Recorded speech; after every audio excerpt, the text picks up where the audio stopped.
For 6 months, a young black woman brought breakfast to an old homeless man at a bus stop before work. No cameras, no praise. Just a sandwich, coffee, and a few quiet minutes each morning.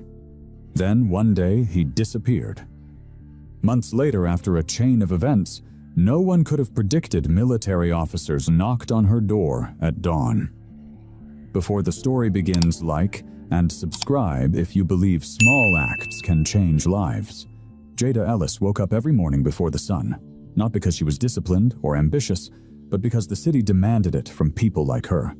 At 5:50 a.m., her phone vibrated on the nightstand of her one-room apartment on the south side. 23 years old, 2 jobs, one body that always felt older than it should. She swung her legs off the mattress, careful not to make noise, an old habit. The shower sputtered lukewarm water and she washed quickly, pulling her hair back into a tight bun that would survive heat grease and exhaustion. Her hospital cafeteria polo was clean, but permanently faded. The fabric soft from too many washes, and when she clipped on her name badge, Jada Ellis, black letters on white plastic, she felt the familiar flicker of discomfort, like the badge was announcing a version of herself she hadn't fully grown into yet. In the narrow kitchen, she checked what was left. Half a loaf of bread peanut or butter, running low 1 browning banana. She made herself a sandwich, spreading the peanut butter thin, the way you do when you're trying not to think about tomorrow. Then, almost absent-mindedly, she made another. It wasn't a conscious decision, more like muscle memory, the way her hands moved when she packed lunches for cousins years ago or split portions without being asked. She wrapped both sandwiches in wax paper, poured cheap coffee into a dented thermos she'd bought secondhand, and glanced at the clock. 5:59. Too close. She grabbed her bag and stepped outside into air that bit at her cheeks, the kind of cold that made you feel awake whether you wanted to be or not. The walk to the bus stop on Ridgeway Avenue was 3 blocks past quiet houses and storefronts that wouldn't open for hours. The laundromat on the corner had been closed for months, its windows papered over a for lease sign curling at the edges. And every morning at the same spot beside the bus stop sign, a man slept on flattened cardboard, his belongings tucked into a trash bag by his side. Jada had noticed him on her first day taking the 6:10 bus, had felt the brief jolt of awareness, and then the practiced slide into indifference. Everyone has to learn how not to look, especially when you don't have much yourself. For 2 weeks, she did what everyone did. She stood under the sign, stared down the street, and pretended the man wasn't there. Sometimes he was awake, sitting upright with a blanket around his shoulders, eyes open and alert in a way that unsettled her. Other times he slept so still, she wondered if he was breathing. She told herself she couldn't fix everything, that she was already tired. That morning, though, the paper bag in her hand felt heavier than it should have.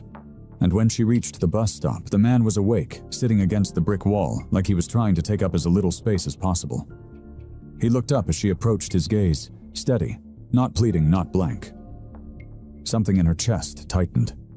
She stopped a few feet away, heart thudding harder than the situation seemed to warrant. "Hey," she said, and immediately wished she'd chosen a different word. The man nodded once.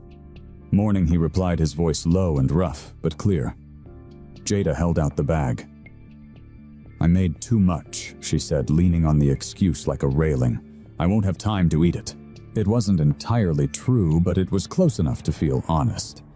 He looked at the bag, then back at her face, and for a moment she thought he was going to refuse. "You should keep it," he said quietly. "You look like you need it."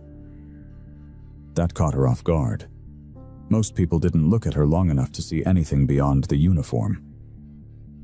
"That's debatable," she said, forcing a small smile. "But I'm offering." He reached out with both hands and took the bag carefully, as if it might tear if he wasn't gentle. The way he held it made her throat tighten unexpectedly. "Thank you," he said. Then, without hesitation, "Miss Jada." The name landed hard. Jada's eyes flicked to her badge and back to his face, heat creeping up her neck. She hadn't told him her name. She was sure of that. "How do you know?" she started, then stopped, feeling foolish. He nodded slightly toward her chest. "It's right there," he said simply. "And you've been standing here every morning for a while now." There was no accusation in his tone, just observation, and somehow that made it worse. She felt seen in a way she hadn't agreed to. "I'm Jada," she said anyway, because it felt wrong not to say it out loud. "Harold," he replied. "Most folks call me Hal." The bus headlights appeared in the distance, and Jada felt the familiar tension of time pressing in. She shifted her weight, clutching the thermos. The silence stretched not uncomfortable, but loaded like something unfinished. Hal glanced at the thermos in her hand. So he said almost casually, "Do you take your coffee black or with sugar?" The question startled her more than if he'd asked for money. She laughed softly, a reflex. "I usually don't drink it," she admitted. "It's kind of a luxury." Hal's mouth twitched, not quite a smile. "Everything is," he said. The bus pulled up, doors hissing open. Jada hesitated, aware of a strange shift inside her, like she was stepping over an invisible line. "With sugar," she said at last, "if there is any." Hal nodded as if she'd just agreed to something important. "Sugar," he said. "Got it." Jada climbed onto the bus, dropped her fare, and took a seat by the window. As the bus rolled forward, she looked back. Hal sat against the wall, the paper bag in his lap, watching her go. He lifted one hand in a small, restrained wave, not asking for anything, just acknowledging her. Jada turned forward again, heart unsteady, telling herself it was nothing. Just one sandwich. Just one question. But as the city slid past the window, she couldn't shake the feeling that something had begun. Not because she'd given something away, but because someone had noticed her enough to remember how she took her coffee. The next morning, Jada woke up with the strange sense she'd promised something without saying it. She dressed, counted slices of bread, and paused with the peanut butter jar open, spreading less on her own sandwich. A little more careful on the second, as if the balance mattered. She told herself it was temporary, just a phase, just a habit that would fade the way so many small intentions did when life demanded more than you could give yet. When she stepped onto Ridgeway Avenue at 5:58 and saw Hal already sitting in the same place beside the bus stop sign, blanket folded neatly around his shoulders, eyes open and alert, the decision felt less like a choice and more like a continuation. She handed him the bag without the awkward preface this time, and he took it the same way he had before, with both hands nodding once, then unscrewed the thermos lid to pour the coffee into a chipped cup. He kept tucked into his bag, adding 2 packets of sugar. She had slipped in without comment, a detail she pretended not to notice even as something warm settled in her chest. They talked for 6 minutes that morning, maybe 7, just long enough for him to ask how her shift at the hospital had gone, and for her to answer honestly that her feet still hurt. And when the bus came, she left with the odd sensation that she had been expected. By the end of the first week, the routine had settled into her bones, and it startled her how wrong it felt the one morning she almost forgot the fruit. Hal was always there before her, even on mornings when the sky was heavy with clouds and the air smelled like rain, and he never commented on the weather beyond a quiet observation, never complained about the cold, never asked for anything beyond what she offered, which somehow made the act of giving feel less like charity and more like participation in something shared. He listened when she talked about the community college nursing classes she took one semester at a time, how she paid as she went when overtime hours lined up just right, how she sometimes felt like she was learning the language of a future. She wasn't sure she'd be allowed to enter, and he nodded in a way that suggested he understood the shape of that uncertainty, asking careful questions that showed he remembered details she didn't expect anyone else to hold on to. 6 to 8 minutes was all they ever had. But within that narrow window, their conversations took on a quiet rhythm, her words filling the space. His responses steady and measured, never prying, never dismissive. And Jada found herself talking more freely than she did with people who had known her for years. Maybe because there was no expectation that she be anything other than what she was at 6:05 in the morning, tired, honest, and moving forward because stopping was not an option. Weeks passed, then months, the calendar pages flipping unnoticed, and while Jada's life did not improve in any visible way, something in her changed, not a lifting of hardship, but an adjustment to it, a sharpening of endurance that allowed her to stretch what little she had without breaking eating less herself, so the routine could remain intact, telling herself it was fine, that she was used to hunger, that she could manage. One morning in early spring, the rain came down harder than expected, a cold, soaking downpour that turned the sidewalk into a slick ribbon and slowed her steps enough that she checked her phone halfway down the block and realized she was already late, 12 minutes past the time she usually reached the stop. Her stomach tightening with a panic that surprised her in its intensity.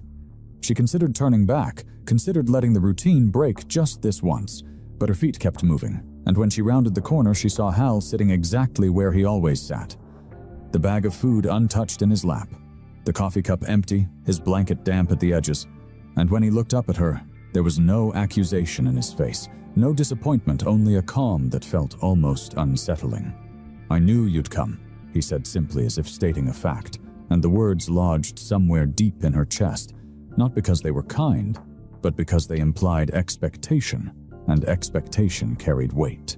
Jada laughed it off, making a joke about buses and rain, but as she boarded the bus, minutes later, her hands shaking slightly as she found a seat, the thought followed her all the way to work, pressing in, with quiet insistence, the question she did not want to ask herself. Yet what would happen on the morning she didn't show up at all? As the months continued, she began to notice things about Hal that didn't fit the picture she had unconsciously painted, small details that revealed themselves only through repetition. The way he folded the wax paper carefully after eating, smoothing it flat before tucking it into his bag, the way he wiped the rim of the thermos before handing it back to her, the way his few belongings were always arranged in the same order, nothing scattered, nothing left behind. Habits that spoke of discipline rather than neglect. He never left trash, never spilled coffee, never treated what she brought as disposable, and one morning watching him rinse out the cup with water from a bottle. He rationed carefully, she felt a quiet shift in her understanding, realizing that whatever had brought him to sleep on cardboard had not erased the parts of him shaped by structure and responsibility. That realization made her more attentive, more aware of the way he carried himself, the straightness of his posture, even when sitting on the ground, the measured way he spoke, the way his eyes tracked movement on the street without anxiety. And she began to feel a growing unease. Not fear, exactly, but the sense that she had underestimated him, that the stories he occasionally alluded to, the vague references to places and roles, might not be as easily dismissed as she had first assumed. Still, she did not ask, and he did not offer, and their mornings remained anchored in the ordinary sandwiches fruit coffee conversation, the bus arriving like a punctuation mark at the end of each exchange, carrying her away, while he remained watching her go with the same quiet attentiveness. And though Jada did not yet understand what this consistency was building toward, she could feel it accumulating day by day, like interest on a debt neither of them had named. A sense that the habit they had formed was no longer fragile, but it was not yet strong enough to withstand disruption. And somewhere beneath the surface of her routines, the question continued to wait, unanswered. By the third month of their mornings on Ridgeway, the conversations between Jada and Hal began to drift beyond the edges of the ordinary. Not abruptly, not with any announcement, but in the way rivers slowly change course, until one day you realize the water is no longer where it used to be. At first, it happened in fragments. Comments slipped into the small space between sips of coffee and bites of fruit, remarks that sounded unfinished, like thoughts he had learned not to say out loud all at once. One morning, as Jada complained about a supervisor who treated schedules like suggestions rather than promises, Hal nodded absently and said, "When I used to fly, we never trusted the paperwork either," then went quiet, staring down the street as if the memory had pulled him somewhere else. Jada paused, waiting for him to explain, but he didn't. And when she glanced back at him, his expression was neutral, almost guarded, as if he had realized too late that he'd said more than he meant to. On another day, when a delivery truck rumbled past too fast and splashed dirty water onto the curb, Hal shook his head and muttered, "Some places don't even show up on maps, but they'll still send you there." his tone flat observational, not dramatic. And Jada smiled politely the way you do when someone says something you don't fully understand, but don't feel like challenging. Over time, the comments became clearer, though no less strange. And one cold morning when the wind cut straight through her jacket, Hal said almost conversationally, "I used to carry people whose names never made it onto any schedule." Then shrugged as if discussing a forgotten errand. Jada listened, nodded, and told herself what made the most sense, that he was lonely, that his mind was filling in the gaps left by a life that had narrowed too much, that imagination was kinder than reality, when you had lost almost everything. The idea settled easily, because it asked nothing of her beyond patience. What unsettled her was not the content of what he said, but the way he said it, without embellishment. Without the familiar signals of exaggeration, she had learned to recognize no grand gestures, no raised voice, no insistence that she believe him. Only statements delivered in the same measured tone he used when asking about her classes or commenting on the weather. He never once called himself a hero, never framed his words as accomplishments, and when Jada asked, half-joking, if he had been some kind of pilot, he shook his head slightly and said, "I was just there to make sure people got home," as if that were a burden rather than a point of pride. That phrasing stayed with her longer than she expected, because it sounded less like bragging and more like confession, and it made her uncomfortable in a way she could not articulate, as if she had overheard something private without meaning to. Still, she did not press him, and he did not offer more than what drifted naturally into the narrow space of their mornings, leaving her to build explanations that kept the world orderly. Explanations where men slept on cardboard because of bad luck or bad choices. Not because of complicated pasts that refused to stay buried. One morning, though, something small broke that rhythm, not dramatically, but enough to catch her attention. Hal was describing a night flight the way the lights below looked like scattered constellations, when he stopped himself abruptly and said that was out of Sector K-17, the words slipping out before he seemed to realize what he was saying. Jada tilted her head. "Sector, what?" she asked, genuinely curious. Hal's jaw tightened almost imperceptibly, and he waved a hand as if brushing the comment away. "Doesn't matter," he said. "Old system." Jada laughed softly and let it go. But the phrase lingered in her mind long after she boarded the bus, tapping against her thoughts during her shift at the hospital, resurfacing again that evening, while she stood behind the register at the convenience store, watching customers shuffle past with lottery tickets and energy drinks. Later that night, she searched the phrase on her phone. Nothing credible came up. After a few minutes, she locked the screen and told herself, "It's made up." The conclusion was comforting because it restored the balance she needed to keep going, allowed her to continue the routine without questioning its foundation. And the next morning, she returned to Ridgeway with the same bag, the same thermos, the same careful division of what little she had. Hal was there as always, sitting upright, belongings neatly arranged, and when she handed him the food, he thanked her without comment, without any reference to flights or sectors or people who did not exist on paper.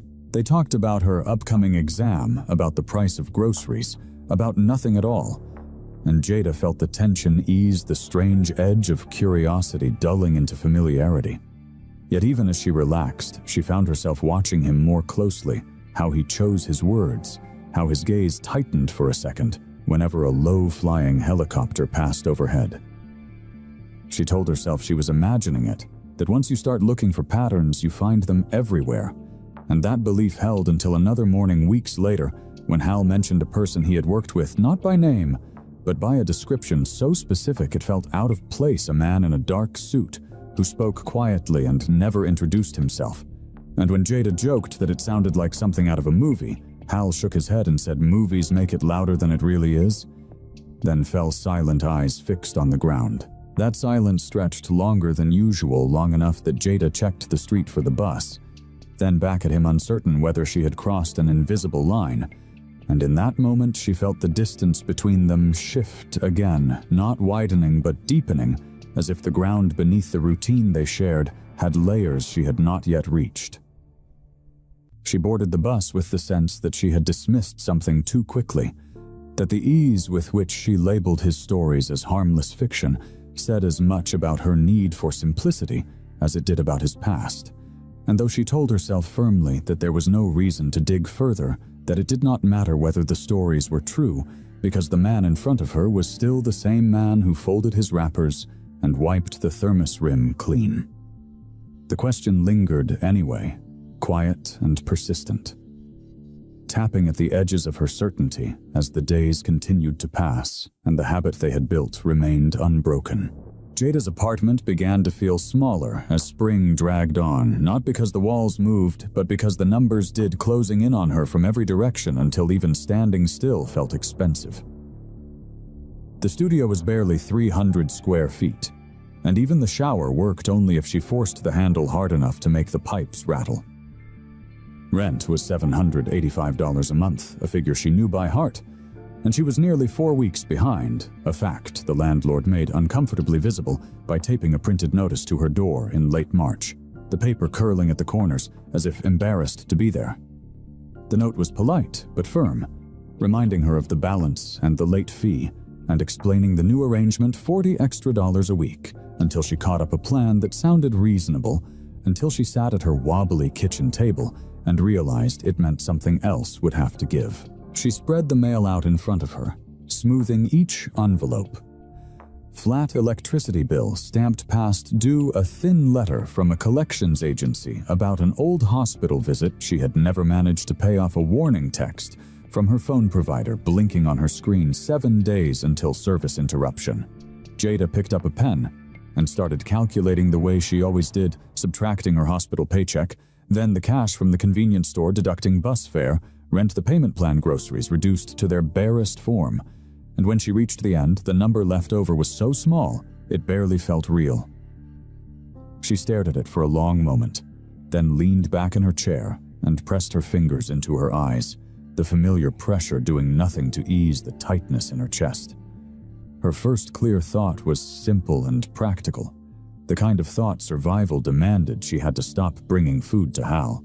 It made sense in a way that did not require justification, because the math did not care about intentions-only outcomes, and peanut butter and fruit added up faster than she liked to admit when you counted them over months, instead of mornings. She told herself he would understand, that he would probably insist she stop if he knew how close she was to falling behind on everything. And that idea almost made it worse, because it implied a conversation she did not feel strong enough to have. The next day at the hospital cafeteria, the fluorescent lights buzzing overhead and the smell of boiled vegetables clinging to her clothes. Jada moved through her shift with the careful efficiency she had perfected, wiping counters, restocking trays, keeping her head down, hoping no one noticed the way her hands shook when she stood still too long. June Park, the cafeteria supervisor, noticed anyway, because she always did. June had worked there for nearly 3 decades, her gray-streaked hair pulled back tight, her eyes sharp in a way that missed nothing. And when she caught Jada lingering near the sink during the lunch rush, she looked at her once, really looked, then disappeared into the kitchen without a word. 5 minutes later, she returned with a plastic container of leftover pasta and a bread roll, pressed it into Jada's hands and said quietly, "Eat this now, not later, not when you get home." Jada opened her mouth to protest, to say she was fine, but June cut her off with a look that made excuses feel childish. "I don't need you passing out on my floor," June added, softer, now not unkind. "You can't help anyone if you don't stay on your feet." Jada ate, standing up, the food warm and too salty, her throat tight with something that had nothing to do with hunger, and she realized how long it had been since anyone had noticed her not eating. That night, lying on her mattress with the lights off to save electricity, she counted again, running the numbers until they blurred, and made a decision that felt like compromise, but tasted like loss. 5 more days, she told herself, just 5. Then she would stop bringing food. She would explain, she would let the routine end cleanly before it became something she could not afford to lose. The thought steadied her enough to sleep, though her dreams were restless, full of missed buses and empty counters. In the morning, she followed the familiar motions: bread, peanut butter, fruit, coffee, but this time each step carried an unspoken deadline, and when she reached Ridgeway Avenue, Hal was already there as always, sitting upright, his few belongings arranged neatly beside him. She handed him the bag without meeting his eyes, afraid that if she looked too closely she would see something she could not ignore. Hal took the bag, opened it, then did something he had never done before. He broke the sandwich in half and held one piece out toward her, his hand steady, his expression calm. "Fair's fair," he said simply. Jada froze, the words landing harder than any argument could have, because they stripped away the illusion that this exchange flowed only one way. "You look thinner," he added, not accusing, just observant, the same way he had always been. For a second, she considered refusing, forcing a smile, insisting she had already eaten, but the lie would not come, and the idea of taking food from a man who slept on cardboard twisted something in her chest until she had to turn her face away. She took the half without speaking, her vision blurring the taste of peanut butter, suddenly too much, and as the bus approached and the routine threatened to continue as if nothing had changed, Jada felt the weight of the decision she had postponed pressing in harder than ever. Because stopping now would not just mean ending a habit, it would mean breaking something that had already begun to feel shared, and she did not yet know how to do that without losing more than she could count. The morning Hal did not appear. Jada felt it before she fully saw it. A wrongness in the air that made her slow down halfway down Ridgeway Avenue, her steps hesitating as if her body knew something her mind had not caught up with yet. The spot beside the bus stop sign was empty, not just unoccupied, but clean in a way that felt unsettling.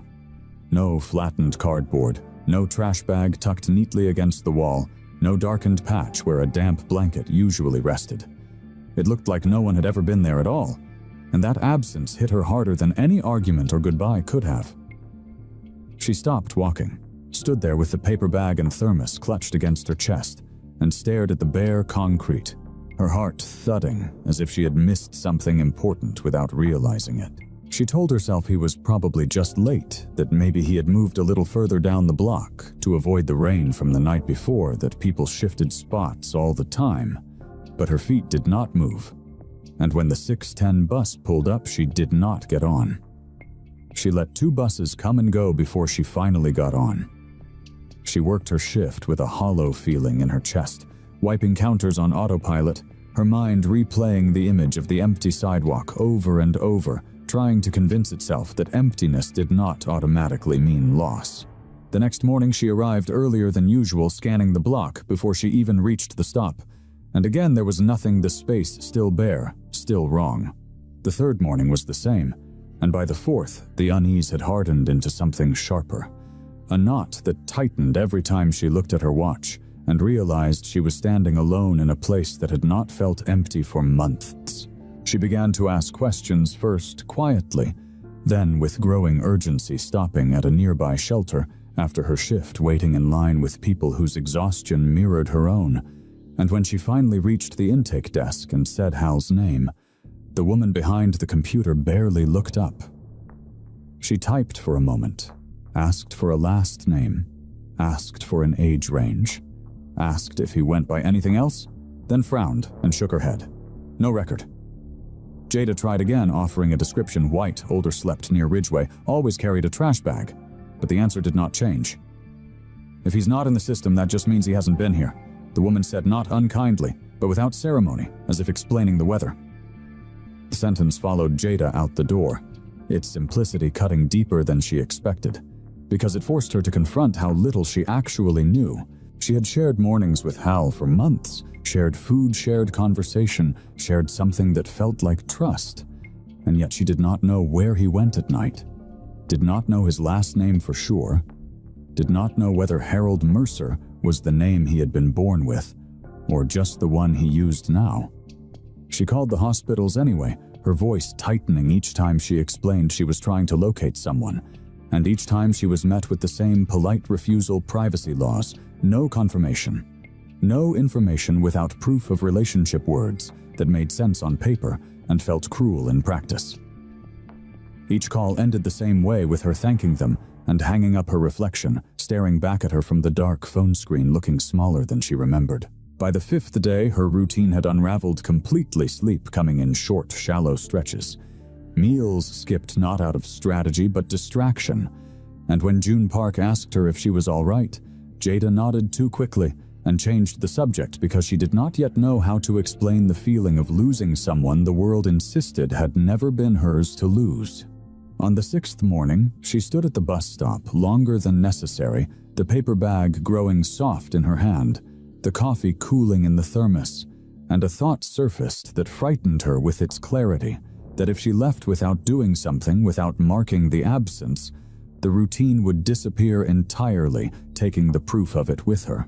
She set the bag down carefully against the wall, where Hal used to sit, smoothing the paper flat, the way she had seen him smooth wax wrappers, and tore a corner from a receipt to write a short note, her handwriting uneven from the cold and from the effort of keeping her emotions contained. "Are you okay?" she wrote, then hesitated, crossing out the words and rewriting them. Softer. "Hope you're okay," before folding the paper and tucking it into the bag.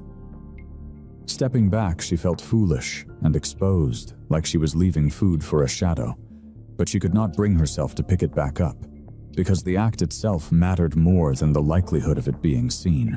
As the bus arrived and she climbed aboard, she looked back at the small offering on the concrete, the absurd tenderness of it pressing against her ribs, and she realized that the ritual she had thought of as practical had become something else entirely, something that anchored her against the possibility that people could vanish without leaving a trace. And as the bus pulled away, that thought stayed with her unresolved, hovering just beneath the surface of everything she did next.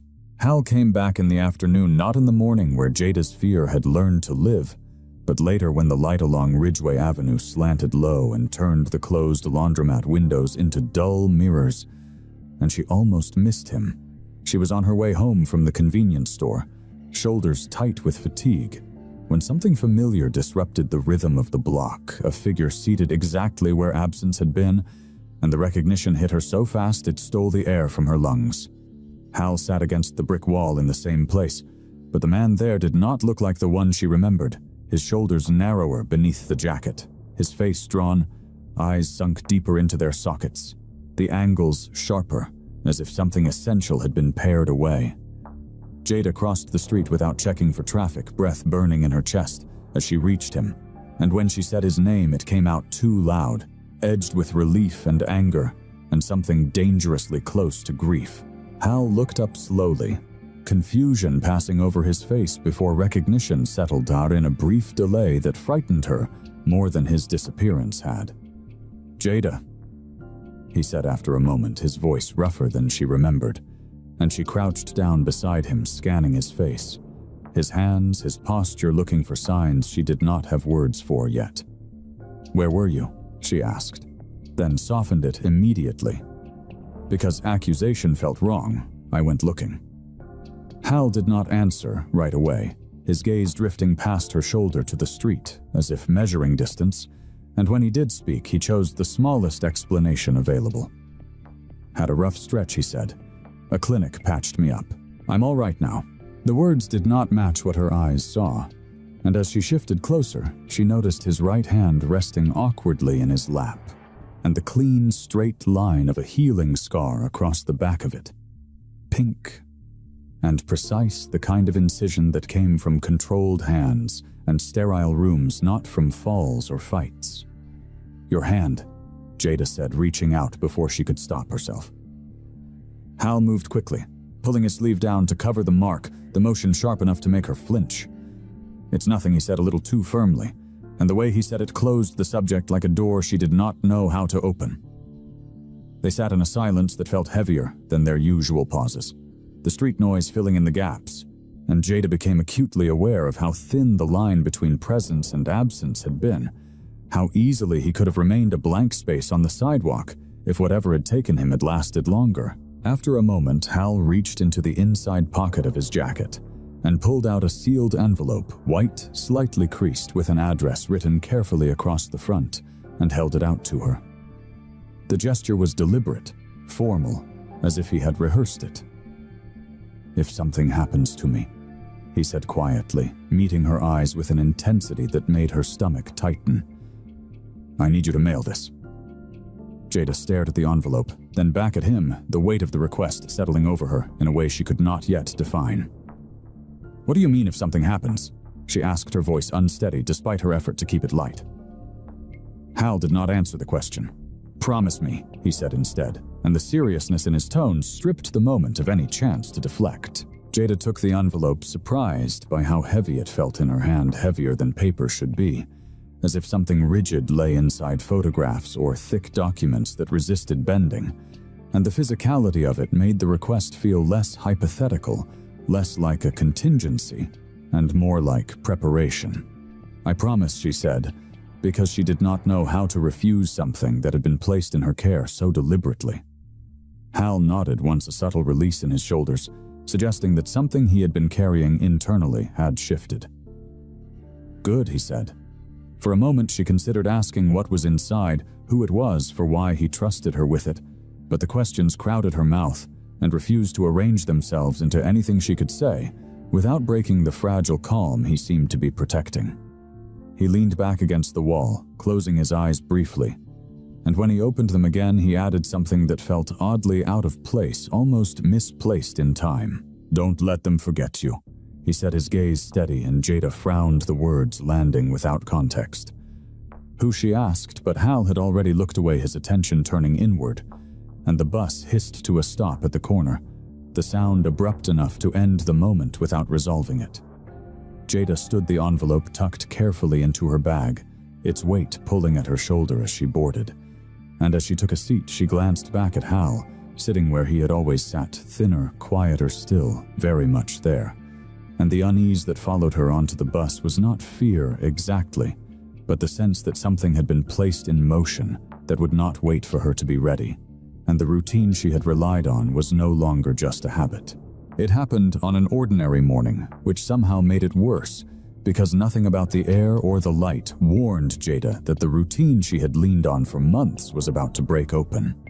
Hal was sitting in his usual spot, thinner than before, but upright, his movements slower, and when she handed him the thermos, he smiled faintly, fingers curling around the metal as they always did, except this time they did not hold. His hand began to shake, not the small tremor she had seen before on cold mornings, but a violent, uncontrolled spasm that rattled the thermos until it slipped free and struck the concrete with a hollow, clang, coffee spilling in a dark arc across the sidewalk. "Hal," Jada said sharply, stepping forward, and he tried to answer, but the words came out thick and uneven, his mouth struggling to shape them as his eyes lost focus. Then his knees buckled, his body folding forward, and Jada caught him on instinct, dropping her bag and guiding him down the way she had practiced in class, one arm behind his shoulders, the other steadying his head, turning him carefully onto his side, while her heart hammered so hard it felt like it might split her ribs. "Call an ambulance," she shouted, her voice carrying across the street, and she did not wait to see who responded, her attention fixed on Hal's face, on the shallow, irregular breaths that terrified her more than the fall itself. She spoke to him the way she had been taught, steady, firm, telling him to stay with her, counting his breaths, even as her hands shook, aware of people stopping, hesitating, watching some stepping closer, others stepping away, as if proximity itself were a risk. When the ambulance arrived, the minutes that had stretched into something unbearable snapped back into motion, paramedics moving efficiently, asking questions that blurred together, and when they tried to separate her from him, she followed anyway, arguing until one of the paramedics finally relented and told her to ride up front. And she did, gripping her phone so hard her knuckles blanched as they lifted him onto the gurney behind her. One paramedic knelt by Hal's bag, found a worn VA-issued card in a plastic sleeve too damaged to serve as formal ID, and read off a date of birth and a partial service number into the radio. At the hospital, the emergency department swallowed them. Whole lights too bright. Voices overlapping, Hal wheeled through double doors, while Jada was guided to a desk where a woman in scrubs looked at her with professional detachment and asked, "What is your relationship to the patient?" Jada swallowed. "I'm a friend," she said the word, feeling suddenly fragile. The woman's fingers paused over the keyboard. Family only, she replied, not unkindly, but without flexibility, and the sentence landed like a barrier Jada had not prepared for. She tried to explain, but the intake screen didn't have room for a story. Hal had no ID on him, no insurance card, no listed emergency contact, and the intake staff began discussing transfer options in front of her, as if she were not there, mentioning a county facility already over capacity, the words delivered with the calm efficiency of people accustomed to limits. Jada's stomach dropped. She had heard the stories, long waits, crowded rooms, patients lost in the shuffle, and the thought of Hal disappearing again, this time into paperwork and hallways she could not follow, made her chest tighten painfully. "He's a veteran," she said suddenly, the words tumbling out before she could reconsider. "Please check the VA system." The woman looked up, skepticism flickering across her face. "Do you have documentation?" she asked, already shaking her head. "Without proof, we can't access." The sentence did not finish because a man in a white coat had stopped nearby, drawn by the raised voices. And when he asked what the issue was, Jada repeated herself, her voice thinner now, but no less urgent. The doctor, Dr. Arjun Mehta, according to the badge clipped to his coat, listened without interrupting his expression, thoughtful, rather than dismissive. And after a moment, he said, "Run the name, and any identifiers you can get, date of birth, last 4, if you have it, anything from EMS." The intake worker hesitated. "Doctor Without." "Just run it," he said calmly, as a courtesy. The room seemed to hold its breath as the name was typed in, the seconds stretching until the computer chimed softly, and the change in the woman's posture was immediate, her back straightening as she leaned closer to the screen. "There's a match," she said, her tone shifting into something cautious. "Harold Mercer, DOB confirmed. Honorable discharge." She scrolled, her brow furrowing. "Most of this is redacted." The words landed heavily, and for a moment no one spoke, the implications hanging in the air without explanation. Dr. Mehta stepped closer to read over her shoulder, his expression tightening in a way Jada did not understand, and when he nodded, it was with a seriousness that made her pulse quicken. The intake worker looked at Jada differently now, not warmer, not kinder, just more careful, as if the situation had acquired weight she could not ignore. "This is sensitive," she said, her voice lower. "We'll need to make some calls." No apology followed. No acknowledgement of the earlier dismissal, just a shift into procedural caution that felt cold in its own way, respect enforced not by empathy, but by the system's invisible rules. Jada stood there, hands clenched, watching the process unfold, aware that nothing had been magically resolved, only complicated. And when Dr. Mehta turned to her and explained that they could keep Hal where he was for now, but that it would take time. Multiple verifications, coordination with the VA. His tone was honest, almost blunt. "This won't be quick," he said. "We're going to have to fight the paperwork." Jada nodded, exhaustion washing over her, even as relief flickered weakly beneath it. Understanding in that moment that survival here was not about miracles, but about persistence, about staying present through phone calls and forms and delays. And as she sank into a chair in the waiting area, the empty thermos still in her hand, she realized that whatever Hal had entrusted to her with that envelope had already begun to pull her into a world she did not yet know how to navigate, and that the routine she had relied on was no longer something she could return to unchanged. After weeks of delays, Hal was finally transferred to a veterans care facility. The facility sat across town, a low concrete building surrounded by a narrow strip of grass that never quite looked green, and reaching it meant 2 buses and a final walk that stretched nearly 20 minutes past warehouses and quiet residential blocks where no one seemed to notice her passing. She went when she could, once a week, on bad weeks twice, when her schedule lined up just right, slipping visits between long shifts and classes, telling herself that consistency mattered more than frequency, even as guilt pressed at her whenever days slipped by without seeing him. Hal looked different there, smaller in the bed than he had on the sidewalk, swallowed by white sheets and institutional light, but also cleaner, steadier, his color a little better, his breathing less strained, and the first time she walked into his room, and he opened his eyes. Recognition flickered across his face with a relief that made her stop just inside the door to steady herself. "You made it," he said, not surprised, but certain, and she nodded, pulling a chair close because standing felt like too much. Their conversations changed, in that room no longer anchored to the arrival of a bus, stretching instead into uneven spans of quiet and speech. Sometimes 10 minutes, sometimes half an hour, depending on his energy, depending on how the day had treated him, and Jada found herself talking less about the future and more about the present. Narrating small things, the weather, a class she might take next term, the price of groceries filling the space when his words faltered. On one visit, she arrived to find him sitting upright, a small leather notebook open on his lap, his hand moving slowly but deliberately across the page, and she paused, unsure whether to interrupt. He noticed her after a moment and smiled faintly, closing the book with care, as if it might slip away if left unattended. "Writing things down," he said, "before they go." Jada sat, curiosity pulling her forward. "What kind of things?" she asked gently. Hal hesitated, then opened the notebook again and turned it so she could see pages filled with names, dates, strings of numbers and place names that meant nothing to her. Some written neatly, others scrawled in a hurry, lines crossed out and rewritten, as if the act of remembering had become a race against erasure. "What's true?" he said simply.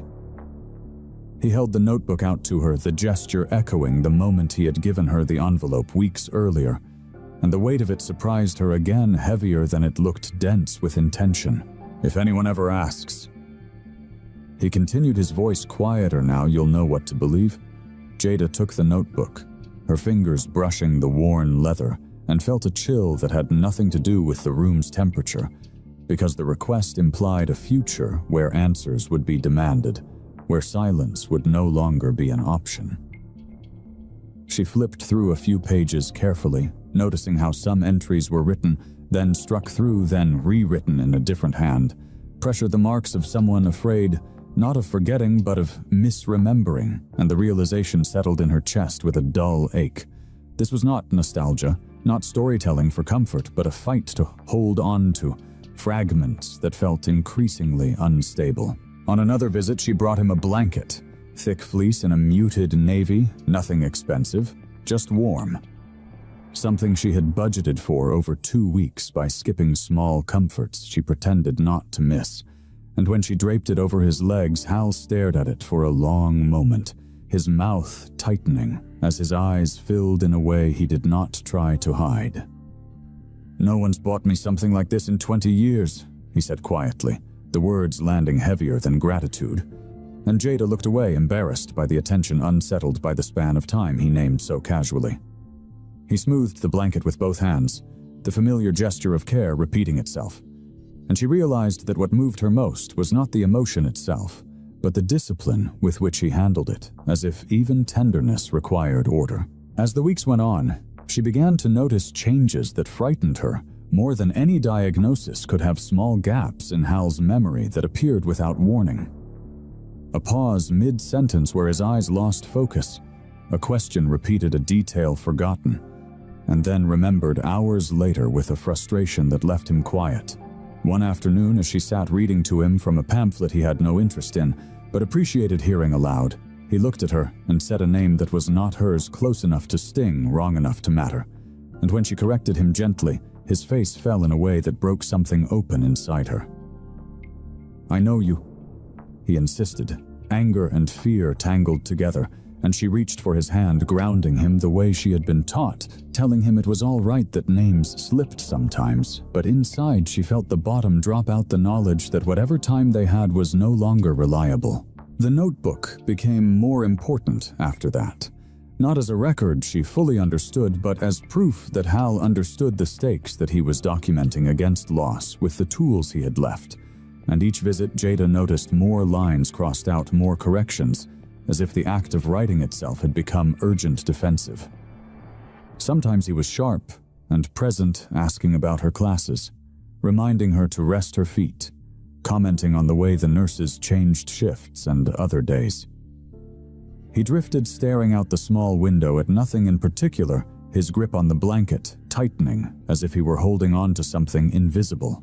Jada learned to meet him where he was adjusting her expectations, measuring success not by clarity, but by connection.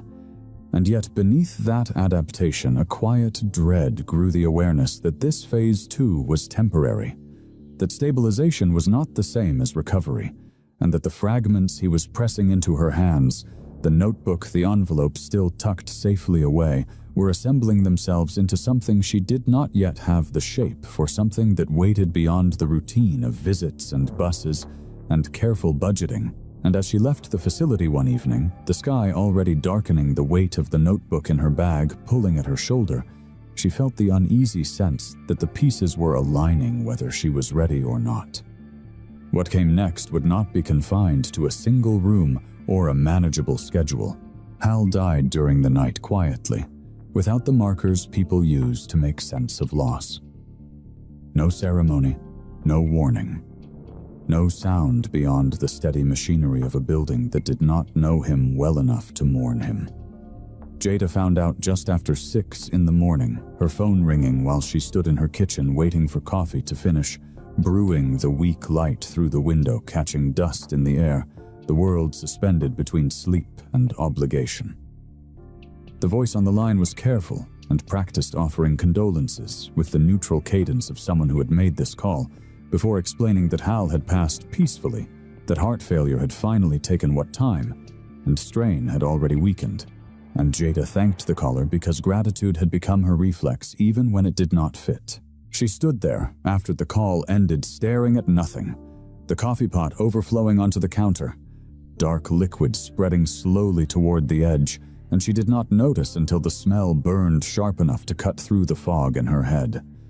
At the veterans facility later that morning, the hallways felt longer than she remembered, the fluorescent lights harsher, the quiet more pronounced, and when a staff member led her to a small office instead of Hal's room, the finality settled into her chest with a dull, unyielding weight. They handed her a plastic bag with his belongings only after the social worker slid a form across the desk and pointed to Hal's signature, an emergency contact authorization Hal had signed during his first week at the facility, naming Jada Ellis and granting her release of personal effects. Inside were folded shirts, worn thin at the elbows, a pair of scuffed shoes, the navy blanket she had brought him weeks earlier, neatly folded as if it still mattered to keep things orderly. The leather notebook heavy with pages she had not yet learned how to read, and at the bottom a smaller envelope with her name written carefully across the front, in Hal's familiar hand. Jada held it for a long moment without opening it, her thumb tracing the curve of the letters, feeling as though she were intruding on something private simply by being there. She opened it in the hallway because waiting felt impossible, and inside was a photograph that made her breath catch. Hal, decades younger, standing straight in a military dress uniform, rows of medals catching the light, flanked by 2 men in dark suits whose faces carried the unmistakable imprint of authority, one of them recognizable even to her, a face even she recognized from national broadcasts. She turned the photo over, hands trembling, and read the words written on the back in uneven ink. "Remember the girl." The simplicity of the message cutting deeper than any explanation could have. At home, the apartment felt unbearably small, the silence loud in its insistence, and Jada sat on the edge of her bed with the bag at her feet, the notebook and blanket beside her, the photograph propped against the wall like proof of something she had once doubted. She pulled out the sealed envelope Hal had given her weeks earlier, the one she had carried without opening, honoring the promise because it felt safer than understanding it, and broke the seal with careful fingers. Inside was a letter addressed to the Department of Defense Inspector General, the tone formal but restrained, and as she read, she realized with a jolt that the letter was not an appeal for benefits or recognition for Hal himself, but a testament, a careful accounting of what Jada had done morning by morning. Sandwich by sandwich coffee poured into a cheap thermos without witnesses or expectation. Hal wrote about being invisible, about systems that had forgotten him, about dignity, restored not by policy, but by a young woman who stopped long enough to see him when it would have been easier not to. And Jada read the letter 3 times each pass, peeling back another layer of shock and grief because the praise felt undeserved and the responsibility it implied felt immense. He had named her, described her struggle without embellishment, framed her kindness not as charity, but as recognition, and the realization that someone else now knew her story, that it existed beyond her control, tightened her chest with fear as much as sorrow. She sat there for a long time, the envelope open in her lap, the decision before her, heavier than the notebook had been because sending the letter meant stepping into a world she had not chosen. A world of offices and questions and consequences she could not predict. She imagined the letter being read by someone powerful, imagined her own name becoming a file, a reference, a complication, and the thought made her stomach twist, the instinct for self-preservation urging her to put it back, to let the promise fade with the man who had asked it of her. At the post office, the line moved slowly, and when she reached the counter, the clerk weighed the envelope and named the price. And Jada hesitated, the crumpled bills in her hand, suddenly feeling insufficient for what she was about to release. For a brief moment she considered turning away, tucking the letter back into her bag, telling herself she had done enough, that grief did not require further risk. But Hal's voice echoed in her memory, the quiet certainty with which he had asked her to promise, and she slid the money across the counter, watching as the envelope disappeared into a bin, with hundreds of others indistinguishable, unremarkable, its importance invisible from the outside. The memorial service held days later was small, just Jada, a chaplain she did not know, and one staff member who had worked Hal's wing, generic words spoken into a quiet room. No honors, no uniforms, no public acknowledgement of a life that had intersected with history and then been discarded. Jada stood there, hands clasped, the photograph folded carefully in her pocket, the injustice of it pressing in from all sides, because even in death, Hal had not been fully seen. And as she left, stepping back into the ordinary flow of the day, she felt the sharp edge of that truth settle in her chest, unresolved, waiting the promise she had kept, now carrying her forward into consequences she could not yet imagine. At exactly 6:00 a.m., 2 weeks after the letter left her hands at the post office, the knock came with a firmness that did not ask permission, and Jada knew before she opened the door that her mornings would never belong to her alone again. 3 people stood in the narrow hallway of her building. Dress uniforms, pressed shoes, polished posture, exact the kind of presence that rearranged a room without stepping inside, and the man in front introduced himself as Colonel Nolan Briggs, with a voice trained to remain calm no matter what it carried. He did not offer condolences or gratitude, only facts explaining that Mr. Mercer's letter had been received, that it had been read carefully, and that there were questions that required her presence. And as Jada nodded, still in her hospital polo, still holding a mug she had forgotten to set down, she felt the strange dissonance of being summoned not for what she had done wrong, but for what she had witnessed. The days that followed were not ceremonial or kind, but compressed and procedural, flights booked quickly, schedules rearranged with little regard for comfort, security checks that treated her as both guest and variable, and on the plane to the capital. Her first time in the air, she sat rigid in the seat, hands clasped, afraid of turbulence and equally afraid of landing somewhere she could not retreat from.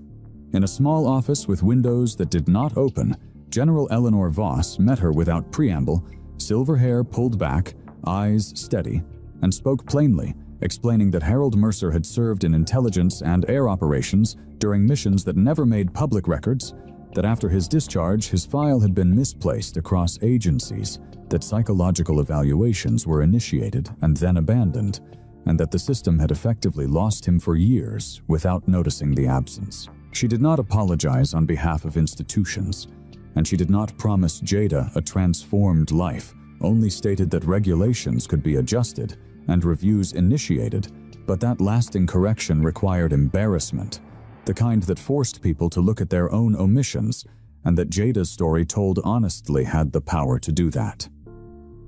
When the idea of testimony was raised, a communications team followed quickly, voices measured suggesting edits framing the removal of uncomfortable details about poverty and hunger that might distract from the larger narrative. and Jada surprised herself by refusing, her voice shaking, but firm, saying that erasing who she was erased the meaning of the letter Hal had written. And when she looked to General Voss, the general nodded once and said that without Jada's full truth, there was no point proceeding. The hearing room felt colder than the veterans facility had larger and more impersonal cameras fixed in place, senators arranged behind desks, and when Jada spoke, she did not raise her voice or embellish. She described mornings, a bus schedule, a sandwich split in half. And when a question came framed around budgets and scope, she answered with words that surprised even her, saying that promises had been kept between two people with breakfast, while systems had kept theirs with silence, and the room did not applaud or react. It simply absorbed the statement, a stillness settling that felt heavier than noise. Afterward, there were no celebrations, only follow-up meetings, committees formed to review classified service records, a modest fund approved with strict oversight timelines measured in months rather than days. And Jada was asked to serve as a part-time community liaison, a role that came with expectations, but not immediate relief, meaning she continued working her jobs to pay rent while attending meetings that asked her to recount the same months again and again, each retelling peeling back the scab of memory, each verification requiring her to relive the disappearance, the fall, the quiet hospital room, and she learned that being believed did not feel like vindication so much as exposure. She realized they hadn't come to reward her. They'd come to close a file that had grown inconvenient, and in the process her life became a repository for questions she could not unfeel. Months later, standing at the cemetery where Hal was finally buried with recognition that came too late to matter to him, Jada placed a peanut butter sandwich wrapped in wax paper at the base of the headstone, not as tribute, but as habit. Then took the long bus ride back to Ridgeway Avenue, where another man slept against the brick wall by the closed laundromat, and she understood the choice before her was not obligation, but awareness. And she stood there for a moment, understanding that the story did not end with transformation or ease, but with responsibility handed forward, with systems inching toward repair, while morning still arrived at 5:50. And as she walked away, she carried with her the quiet, unresolved weight of knowing that change had begun slowly and imperfectly, and that even now some mornings she woke with the ache of wishing she had met Hal sooner, an ache that did not fade but reminded her why she would keep stopping. If this story moved you, please like and subscribe to support the channel. Share in the comments which part affected you most, and let us know where you're watching from.